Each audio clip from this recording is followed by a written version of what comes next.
అందరికీ నమస్కారం. ఇప్పుడు చూడండి, ఎగ్జిబిషన్లో ఒక కస్టమర్ వచ్చి మీ మిషన్ క్వాలిటీ నెంబర్ 1 నాకు తెలుసు, లోకల్లో ఈ మిషన్ నెంబర్ 1 ఎట్టో చెప్పారు, మీరు ఈ రీజన్ చెప్పండి అందరికీ ఒவ்வో వీడియోలు వెయ్యే చెప్పారు. ఇప్పుడు మన మిషన్ జెంటెక్ మిషన్ 7 నెంబర్ 1. ఎందుకంటే జెంటెక్ ఇంజనీరింగ్ మాత్రం మెషిన్తో ఉన్న క్వాలిటీని బట్టి మాట్లాడేమే. జెంటెక్ ఇంజనీరింగ్ మట్టిందా మెషిన్తో పర్ఫార్మెన్స్ని బట్టి మాట్లాడేము. ఈ జెంటెక్ ఇంజనీరింగ్ మట్టిందా ఈ మెషిన్తో ఉన్న అవుట్పుట్ స్పేర్స్ సర్వీస్ దీని గురించి వేరే ఎవరు మాట్లాడలేదు, జెంటెక్ ఇంజనీరింగ్ మట్టిందా మాట్లాడేది.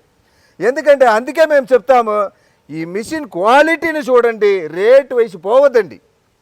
మీరు ఎవరికి నాలు రిలేషన్షిప్లో ఫ్రెండ్షిప్లో ఎవరి నాలు ఈ బిజినెస్ చెయ్యాలంటే ఈ మిషన్ని చూపించండి. ఈ మిషన్తో quality performance output spares service దీని గురించి అన్నీ చెప్పండి.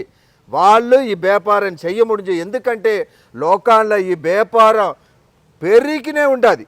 అందువల్ల వాళ్ళకు ఓ ఛాన్స్ ఇవ్వండి. మేము నస ఉంటాము, వాళ్ళు నస ఉంటారు. అర్థమైందా? నమస్కారం. நன்றி.